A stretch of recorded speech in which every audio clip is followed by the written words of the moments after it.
దేవుని ప్రియమైన బిడ్డలారా, ప్రభువైన యేసుక్రీస్తు వారి నామంలో మీ అందరికీ నా హృదయపూర్వకమైన వందనాలు.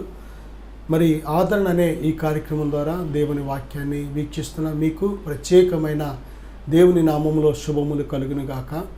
దేవుని బిడ్డలారా, ఈరోజు మరి యొక్క భాగముగా దేవుడు నిన్ను లెక్క అడుగుతాడు అనే అంశం మీద దేవుని మాటలు మనం ధ్యానం చేస్తున్నాం. ఈ రెండవ భాగంలో మరికొన్ని విషయాలు మనం ఆలకించబోతున్నాం. ప్రియ బిడ్డ, చిన్న ప్రార్థన చేసుకొని దేవుని యొక్క వాక్యంలోకి మనం వెళదాం. పరిశుద్ధుడా, ప్రేమగల తండ్రి, మహోన్నతుడా, మహాగణుడా, ఇదిగో నాయనా, మీ మాటలు ఆలకిస్తుండగా ప్రతి బిడ్డను మీ స్వాధీనపరచుకో తండ్రి. వినే చెవి, గ్రహించే హృదయం దయచే నాయన. ఇదిగో మీ మాటలకు లోబడి తండ్రి, ఒకవేళ ఏదైనా బలహీనతలు ఉంటే సరి చేసుకొని మీకు ఇష్టలుగా మేము జీవించుటకు సహాయం దయచేయమని యేసుక్రీస్తు వారి నామంలో ప్రార్థిస్తున్నాను తండ్రి, ఆమేన్. ప్రియబిడ్డలారా, దేవుడు మనలను ఎంతగానో ప్రేమిస్తున్నాడు. శాశ్వతమైన ప్రేమతో ఆయన మనల్ని ప్రేమిస్తున్నాడు. కాబట్టి విడువక మన ఎడల కృప చూపిస్తున్నాడు.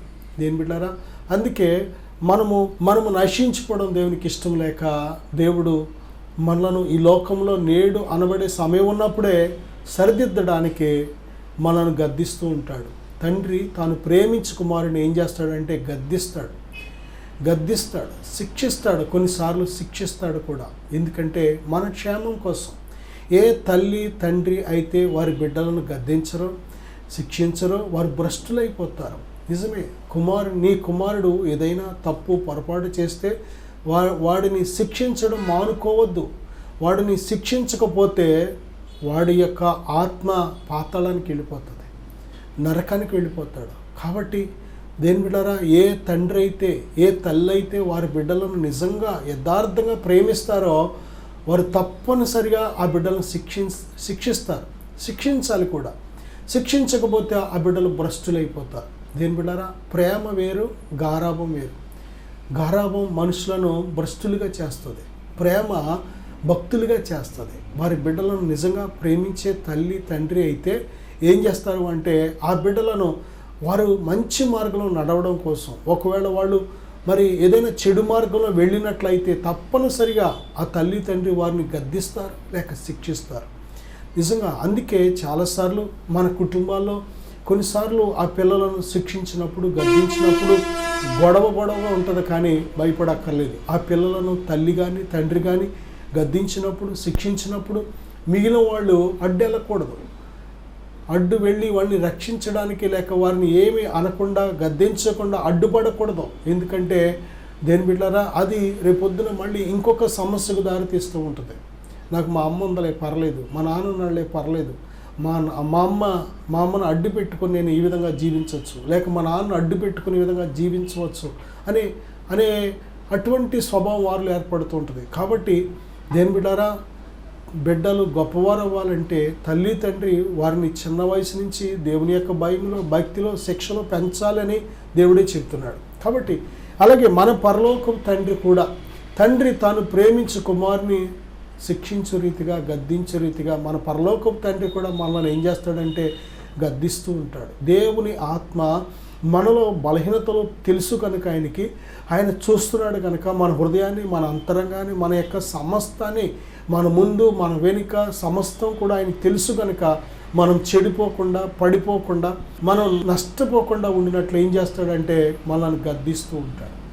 ఆ గద్దింపులకు మనం లోబడాలి, ఆ గద్దింపులకు మనం వంగాలి, సరిచేసుకోవాలి.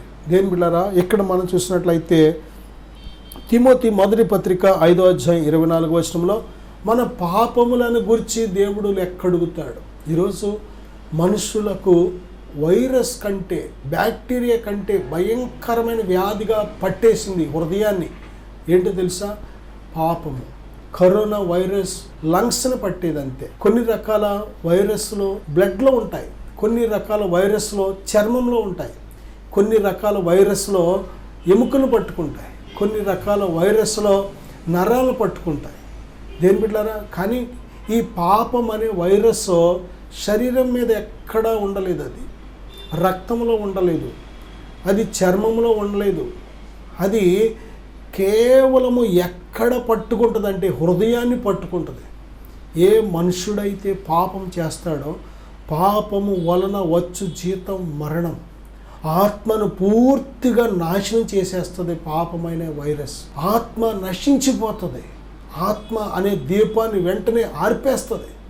పాపం చిన్నదైనా పెద్దదైనా, పాపం ఎక్కడ చేసినా, పాపం ఎప్పుడు చేసినా, పాపము ఎవరు చేసినా, అంటే స్త్రీలు చేసినా పురుషులు చేసినా, పాపం అనేది ఏ దేశస్థులు చేసినా, ఏ భాష మాట్లాడేవారు చేసినా, ఏ వయసు వారు చేసినా పాపానికి అస్సలు లెక్కలేదు. పాపము ఎవరు చేసినా బైబిల్ చెప్తుంది పాపము వలన వచ్చు జీతం మరణం. పాపం అంటే ఏంటి? బైబిల్ చెప్తుంది ఆజ్ఞ అతిక్రమమే పాపం. దేవుడు మనకు ఒక ఆజ్ఞనిచ్చాడు, మనం బ్రతుకున్నట్లు ఒక ఆజ్ఞనిచ్చాడు. ఆజ్ఞను మనం గైకొనాలి. ఆజ్ఞలు పాటిస్తే వాటి ప్రకారమే మన ఆత్మ జీవిస్తుంది. ఆయన ఆజ్ఞలు నిత్య జీవం. ఆయన ఇచ్చిన ప్రతి ఆజ్ఞలు, కట్టడలు, శాసనములు అవన్నీ కూడా మనకు జీవాన్ని, జ్ఞానాన్ని, బుద్ధిని, బలాన్ని దయచేసేవి. కనుక దేని బిడ్డారా, ఈరోజు మానవుడు ఆజ్ఞను అతిక్రమిస్తున్నాడు. మనం భారతదేశంలో రోడ్డు మీద మనం ప్రయాణం చేసేటప్పుడు ఎడమ వైపు వెళ్ళాలి, వచ్చేవారు కుడి చేతి వైపు రావాలి. రోడ్డు దేని బిడ్డారా, రోడ్డు మొత్తం మనది కాదు, దానికి ఒక రూల్ ఉంది. డ్రైవింగ్ లైసెన్స్ కావాలని మనం అప్లై చేసుకుంటున్నప్పుడు డ్రైవింగ్ లైసెన్స్ ముందు ఒక టెస్ట్ పెడతాడు. ఇదిగో ఈ సిగ్నల్కి గుర్తేంటి, ఈ సిగ్నల్ వస్తే నువ్వు ఏం చేస్తావు అని అడుగుతాడు. దేని బిడ్డారా, ఇలాగా ఇన్ని 4 రోడ్లు కార్నర్ ఉంది, ఈ కార్నర్లో నువ్వు ఎలాగ వెళతావు అడుగుతాడు ఆయన. దేని బిడ్డారా, ఆయన ముందు ఒక డ్రైవింగ్ టెస్ట్ కూడా పెడుతూ ఉంటాడు ఆయన. ఆ టెస్ట్లో మనం పాస్ అవ్వకపోతే డ్రైవింగ్ లైసెన్స్ రాదు. అలాగే దేని బిడ్డారా, ఈ భూమి మీద మనుషులను శోధించే ఉంటాయి, మనుషులను ప్రేరేపించే ఉంటాయి, మనుషులను నష్టపరిచే ఉంటాయి, మనుషులను నాశనం చేసే ఉంటాయి, దేవుని రాజ్యం వెళ్లకుండా అడ్డుపడే ఉంటాయి, దేవునితో స్నేహం సహవాసం చేయకుండా అడ్డుపడే ఉంటాయి. ఇవి ఎదురవుతున్నప్పుడు నీవు వీటిని ఎలా జయించాలి నీకు తెలియకపోతే నువ్వు పడిపోతావు, ఆజ్ఞను అతిక్రమించేస్తావు. ఆజ్ఞాతిక్రమమే పాపము. పాపము వలన వచ్చు జీతం మరణం. ఆ మరణము 3 రకాల మరణాలు. ఒకటి ఆత్మీయ మరణం. మనము మన పాపముల చేత, అతిక్రమాల చేత, దోషాల చేత చచ్చిన వారిగా ఉన్నాం. అది ఆత్మీయ మరణం. అందుకే ఆదాము అవ్వ పాపం చేసినప్పుడు వారు ఆత్మలో చచ్చిపోయారు కనుక ఏదేని తోటలోంచి బయటికి గెంటి వేసేసాడు. చచ్చిన వారి దేవుడు కాదు ఆయన, సజీవుల దేవుడు, మృతుల దేవుడు కాదు ఆయన. అందుకే శిష్యుడు, ప్రభా నా తండ్రి చనిపోయాడు, నేను పాతి పెట్టుకుని వస్తానంటే ప్రభు చెప్పిన మాట, మృతులు తమ మృతులను పాతి పెట్టుకోనేమో.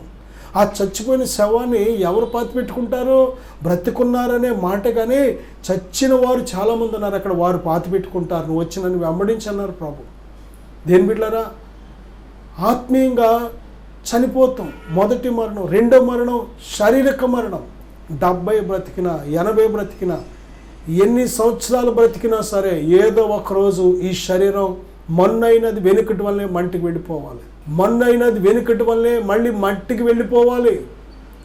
ఇది రెండవ మరణం. ఇక మూడవ మరణం, ఈ లోకం విడిచిపెట్టిన అంటే చనిపోయిన మరుక్షణమే ఈ ఆత్మ పాతాళానికి వెళ్ళాలి, నిత్య నరకానికి వెళ్ళాలి.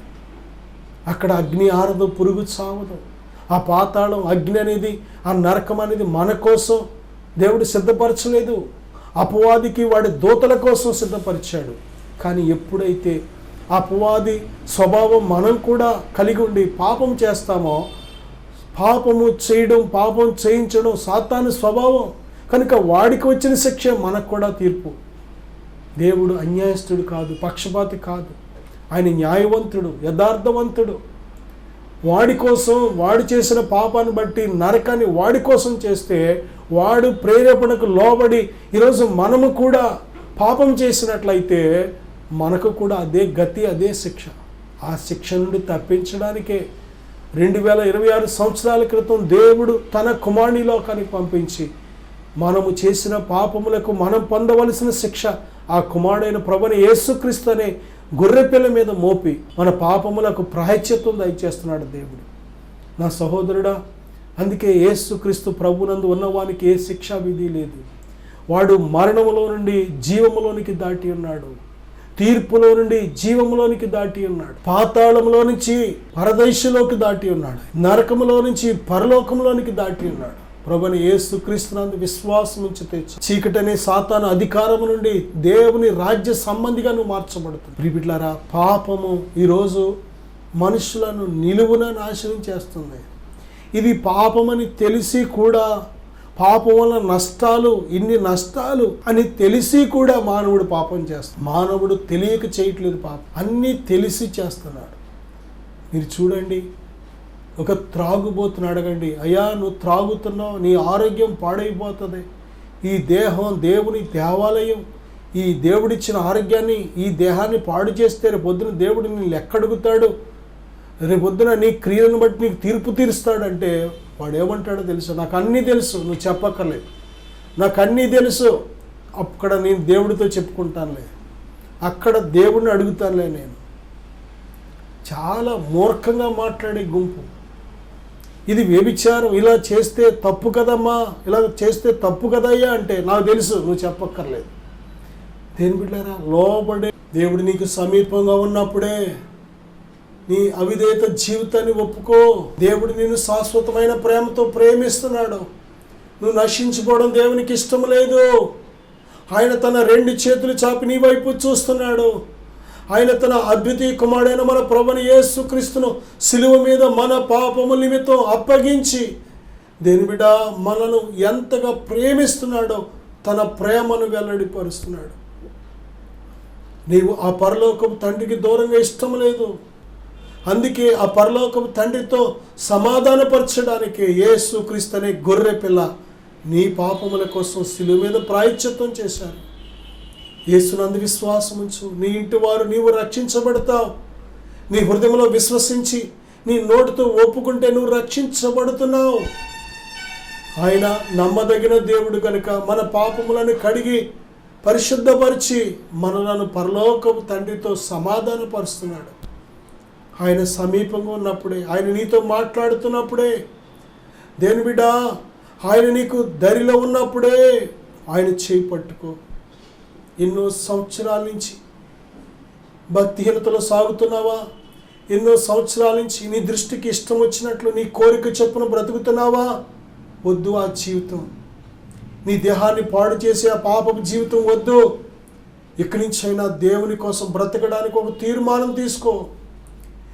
దేవుని బిడ్డ, మనకంటే గనులు, గొప్పవారు, బలవంతులు, ధనవంతులు, అందచందాలు కలిగిన వారు ఎంతోమంది గతించిపోయారు. ఈ సూర్యుని క్రింద రాజులు గతించిపోయారు. గొప్ప గొప్ప పేరు ప్రఖ్యాతులు సంపాదించిన వారు సైతం గతించిపోయారు. ఎంతోమంది ఈ లోకానికి రావడానికి, పుట్టడానికి సిద్ధంగా ఉన్నారు. ప్రస్తుతం భూమి మీద సజీవులుగా ఉన్న మనము దేవుని అందలి భయభక్తులు కలిగి బ్రతుకుదాం. మన దేహాలు దేవుని ఆలయం కనుక ఈ దేహాన్ని చెరిపే ఎటువంటి పాపిష్టి కార్యమైనా సరే విడిచిపెట్టేద్దాం. మన దేహాన్ని పాడు చేసే ఎటువంటి అపవిత్రమైన కార్యమైనా విడిచిపెట్టేద్దాం. మన దేహాలు దేవుడు నివసించే దేవాలయాలు కనుక దేవుని కోసం ప్రత్యేకించబడిన జీవితాన్ని జీవిద్దాం. ఈ లోకంలో నుండి ఆయన మనల్ని పిలుచుకున్నాడు కనుక ఆ పిలుపుకు తగినట్లు జీవిద్దాం. నేను మీకోసం ప్రార్థన చేస్తాను. దయచేసి ఏకీవిద్దాం విశ్వాసంతో. తండ్రి, ఈ ప్రార్థన ఏకీవిస్తున్న ప్రతి బిడ్డను ఇప్పుడే దర్శించండి అయ్యా, కృప చూపించండి. ప్రతి బంధకాల నుంచి విడుదల తండ్రి దయచేయండి ఆయన. ప్రతి బంధకాల నుంచి, ప్రతి చీకటి వాడి అధికారం నుంచి విడుదల కలుగునిగా కని ప్రార్థిస్తున్నాను. ఇదిగో నాయన, నీ బిడ్డల దేహాలను పట్టి పీడిస్తున్న ప్రతి పాపపు అలవాట్లు, చెడు అలవాట్లు యేసుక్రీస్తు నామములో అవి కాలిపోవనిగా ఆజ్ఞాపిస్తున్నాను. బిడ్డలు లేవనెత్తు తండ్రి, బలపరచు నాయన. చివరి వరకు నమ్మకమైన సాక్షులుగా జీవించుటకు వారి హృదయాలను స్థిరపరచమని యేసుక్రీస్తు వారి నామములో ప్రార్థిస్తున్నాను తండ్రి. ఆమేన్. God bless you.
ఫ్రీ దేవుని నేర్పించాడు.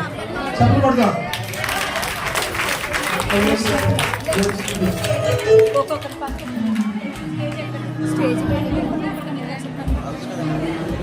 దేవుడు పెట్ట మీ అందరికీ వందనాలండి. అయ్యగారికి అందరికీ సహోదరులకు అందరికీ వందనాలండి.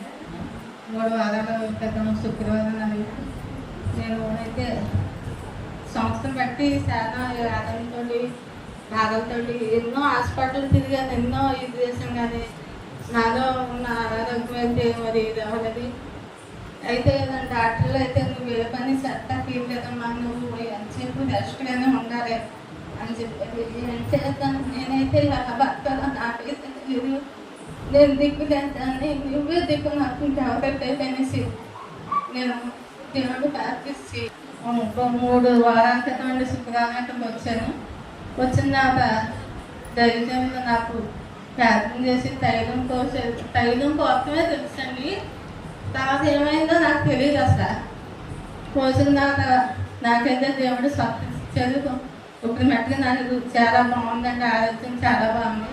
కానీ కొద్దిగా నాకు ముందు నేర్చుకోం దడగా ఉంటుంది, అది కూడా తగ్గేలాగా అందరూ మీ అనేది నా ప్రార్థనలో పెట్టమని అడుగుతున్నాను. ఈ చిన్న సాక్షి దేవుడు తెలుసు.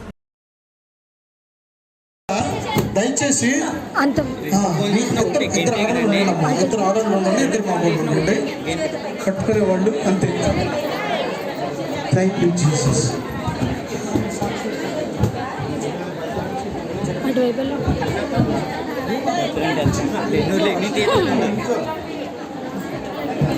చూడు చూడు చూడు చూడు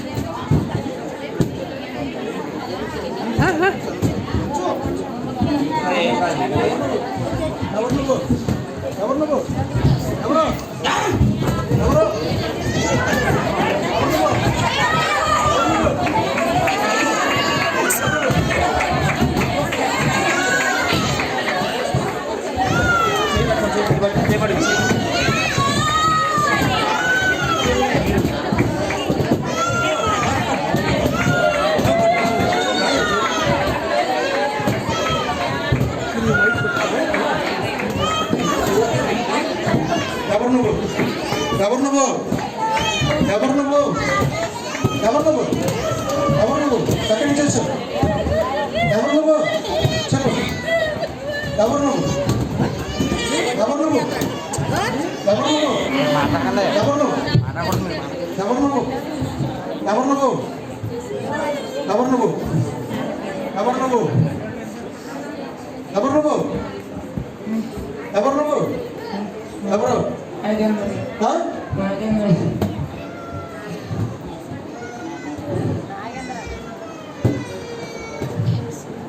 నువ్వు నడిపించాడా? ఏముందా ఇంకా నీలో?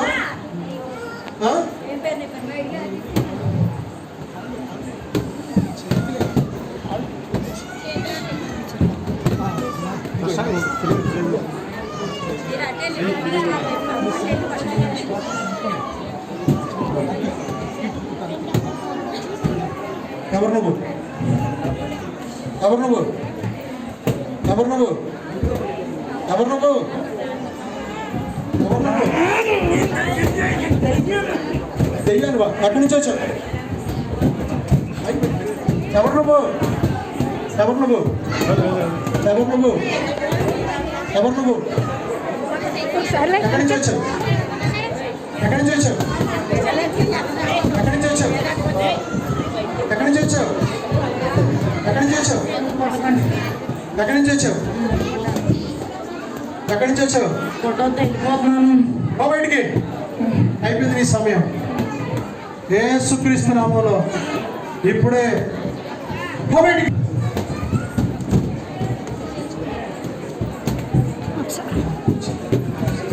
వందనాలు చెప్పేసరికి హల్లెలూయా. ఎన్నో సంవత్సరాల నుంచి త్రాగుడికి బాధ్యత చేసేసింది, కుటుంబాన్ని ఏడిపించింది దెయ్యం. ఈరోజుతో దేవుడు నీకు విడుదల ఇచ్చాడు.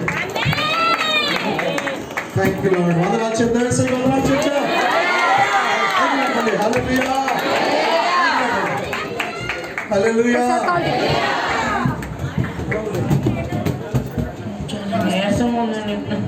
విడిపించారు. దెయ్యం వెళ్ళిపోయింది. యేసయ్యకి వందనాలు చెప్పు. Thank you, Jesus. హల్లెలూయా.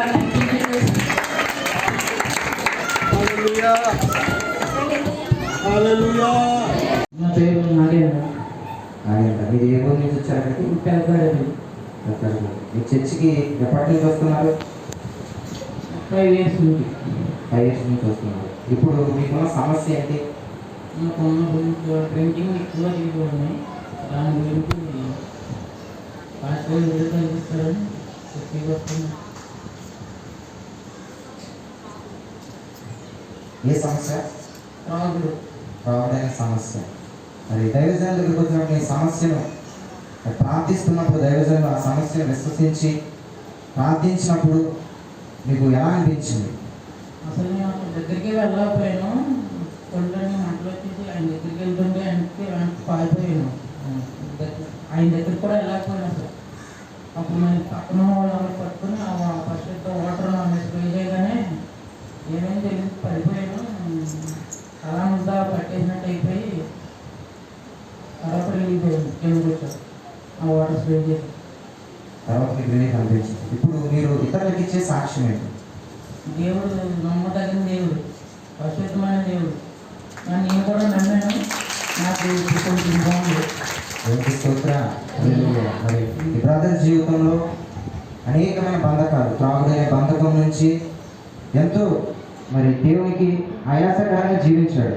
కానీ దేవుని యొద్దకు వచ్చేవారిని ఆయన ఎంత మాత్రమో కూడా ఎక్కివాడు. ఎందుకంటే ఆయన మా కన్న తండ్రి కనుక. మరి దైవజనుడికి దగ్గరికి వచ్చి ఆ అభిషేక వాటర్ని సేవ్ చేస్తే నా జీవితం బాగుపడుతుందని వచ్చి దైవజనులతో ప్రార్థన చేస్తున్నప్పుడు మరి ఆ యొక్క దురాత్మ అతని నుంచి వీడి వెళ్ళిపోయి ఎంతో నెమ్మది సమాధానంతో ఆ బిడ్డ నింపబడ్డాడు. ఇది కేవలం దేవుని యొక్క మహిమ. మనందరం కూడా ఒకసారి చెప్పకపోతే దేవుడు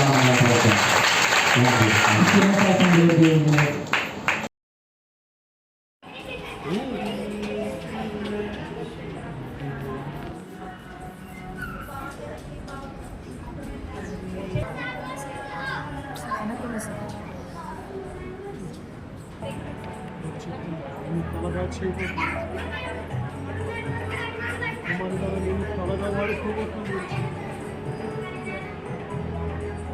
శక్తికి మించిన ప్రయాణం ఇవాళకి తోడుగా ఉన్నాను కనుక ఈ పూర్తిగా రూపించడానికి 5 వర్గాలను గడిచాను. మార్గాన్ని సరళం చేయబోతున్నాను.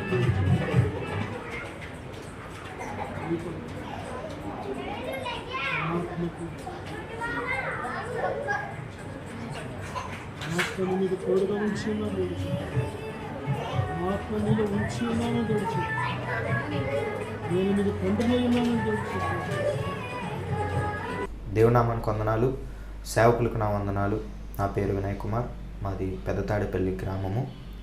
నేను కూడా దేవుడు నమ్ముకొని దేవుడి మందిరానికి అయితే వెళ్ళేవాడిని, కానీ నా ఆత్మీయ జీవితం అంత ఫలవంతంగా లేదు.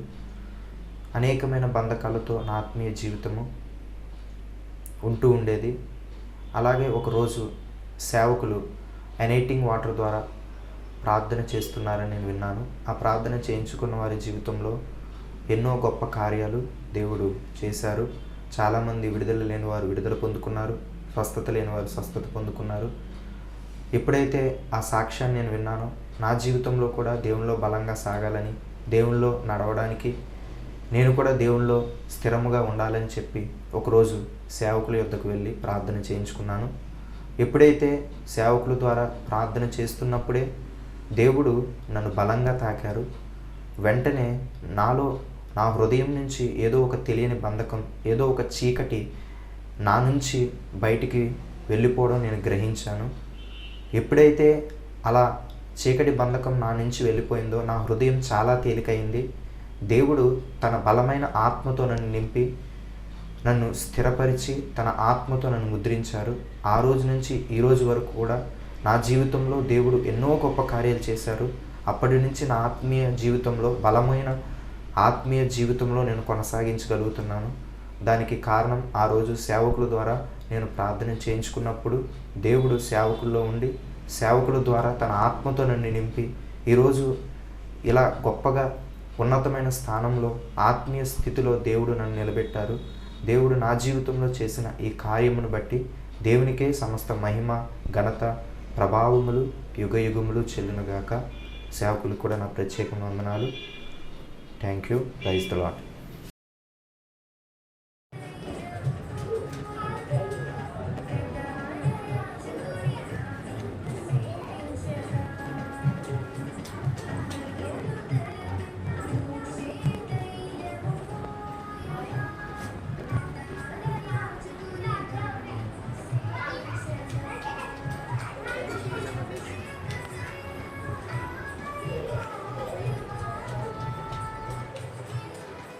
దేవుని నామానికి వందనాలు, దైవజనులకు వందనాలు, లైవ్లో చూస్తున్న మీ అందరికీ నా వందనాలు. నా పేరు గిరి.